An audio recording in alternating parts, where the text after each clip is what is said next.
परमेश्वर का धन्यवाद करती हूँ कि मुझे कॉन्फ्रेंस में जाने का मौका मिला और मैं जाने के लिए बहुत ज़्यादा जाने के पहले उतना बहुत खुश नहीं थी। फिर भी मुझे था कि अगर परमेश्वर मुझे 2 या 3 सेंटेंस से भी बात करेगा तो मेरे लिए वो बहुत है। तो वहाँ 2-3 चीज़ें थी जो मुझे कॉन्फ्रेंस से बहुत मैं एनकरेज हुई। पहले दिन हम लोग कॉन्फ्रेंस में पहुँचे तो ट्रेन ज़्यादा टाइम नहीं हुआ था ट्रेन पहुंचने के बीच में और कॉन्फ्रेंस की साइड के जाने के बीच में। तो बहुत जल्दी में हम लोग पहुँचे और वहाँ पे जाके सिस्टर लोगों ने बोला कि जो मदर्स रूम है वो फर्स्ट फ्लोर पे है। 1.5 साल से जिनका बच्चा 1.5 साल से बड़ा है उनको ऊपर वाले कॉन्फ्रेंस रूम में बैठना है। और वहाँ ऊपर वाला जो कॉन्फ्रेंस रूम था वहाँ पे कोई इंग्लिश ट्रांसलेशन नहीं था और उसमें ब्रदर जैक की जो वॉइस थी वो म्यूट कर दी गई थी। तो उसमें सिर्फ तमिल ट्रांसलेशन हम लोग को सुनने में मिल रहा था। तो मैं और सुनंदा बैठे थे और बहुत ऐसे मन में थोड़ा ग्रम्बलिंग जैसा लग रहा था कि यहाँ पे आए हैं और अगर हम लोग को सुनने को नहीं मिलेगा तो मीन्स उस चीज़ का क्या मतलब है। लेकिन परमेश्वर इतना भला है कि अगर हमें सुनने को नहीं भी मिलता है लेकिन फिर भी वो लोगों के ज़रिए हमसे बात करता है। तो वहाँ पे एक और सिस्टर थी, वो हुबली से आई थी। तो वो सिस्टर अपने 2 बच्चों के साथ आई थी और उनका एक बेटा ईथन के जितना ही था, 2 साल का था, और एक बेटा उनका 6 साल का था। तो मैं जस्ट वो सिस्टर से थोड़ा बात कर रही थी कि बच्चों का बिहेवियर कैसे 2 साल में क्या बिहेवियर होता है उनका, उनके पहले बेटे के साथ उनका क्या एक्सपीरियंस है। तो बातों में उन्होंने मुझे बोला कि मेरा छोटा बेटा है वो अभी आने के पहले बीमार था। तो उनके सास ससुर सब ने मना किया कि इतना दूर मत जाओ कॉन्फ्रेंस में कि बच्चे की तबीयत और भी ख़राब हो जाएगी।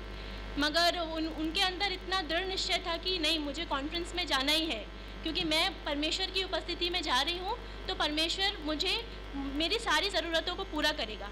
तो जब वो सिस्टर ने मुझे इतना बोला ना तो मैंने अंदर से परमेश्वर से इतना माफ़ी मांगा कि परमेश्वर मैं क्यों अपने मन में थोड़ा ग्रम्बल कर रही थी। फिर मैंने बोला परमेश्वर मुझे माफ़ करो, अगर मेरे को आप सुनने को नहीं भी मिलेगा ना तो भी मैं उसमें खुश हूँ क्योंकि मैं आपकी उपस्थिति में आई हूँ।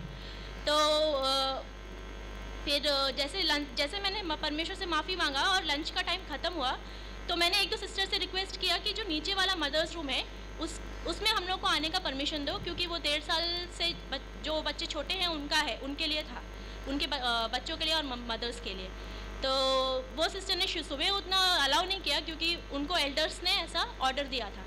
तो फिर भी मैंने कहा कि कोई परमिशन अगर नहीं भी मिलेगा तो भी मैं खुश हूँ। तो जब लंच का टाइम ख़त्म हुआ तो वो सिस्टर मुझे आगे बोलने लगी कि सिस्टर कोई बात नहीं, आप नीचे वाले मदर्स रूम में आप बैठ सकते हो। तो मैं अंदर से बहुत खुश हुई और मैंने परमेश्वर को धन्यवाद दिया। और मैंने इस बात से ये बहुत सीखा कि हम लोग को हर चीज़ कितना फ्रीली मिलता है और मिलता है, हम लोग उसको वैल्यू नहीं करते। तो और फिर उसके बाद केविन ने खुद आगे से मुझे बोला कि तुम जाओ अंदर, अगर तुम्हें बैठना है सेशन में तो इवनिंग का एक सेशन और मॉर्निंग का एक सेशन, तो अंदर जाके आराम से सुन सकती हो। तो मैं परमेश्वर का धन्यवाद करती हूँ मेरे हस्बैंड के लिए।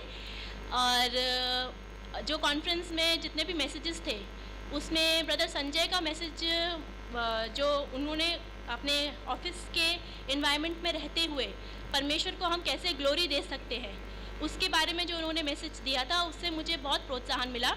क्योंकि उन्होंने बोला था कि जैसे मैं ऐसे सोचती थी उनको देख के भी कि वो इतने हाई पोजीशन में हैं तो वो कैसे मैनेज करते होंगे चर्च के एक्टिविटीज़ को भी और अपने घर फैमिली को टाइम देने के लिए भी।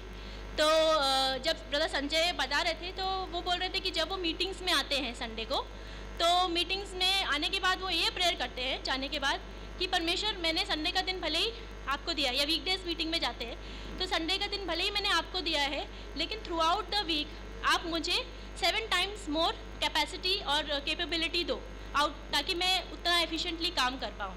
और तो मीटिंग से कॉन्फ्रेंस से आने के बाद भी संडे को काफ़ी लेट हुआ आने के लिए, लेकिन मैंने परमेश्वर को बोला कि परमेश्वर मैं कल के बारे में नहीं सोचूंगी, आप मुझे सुरक्षित लेके आए संडे तक, उसके वो ही मेरे लिए बहुत है। तो जब मैं ऑफिस गई तो एक परमेश्वर की जैसे बोलते हैं ना आत्मा, कि मेरे अंदर से वो ग्रम्बलिंग वगैरह सब निकल गया था और मैं एकदम खुश होकर ऑफिस गई। तो मैं परमेश्वर का धन्यवाद देती हूँ।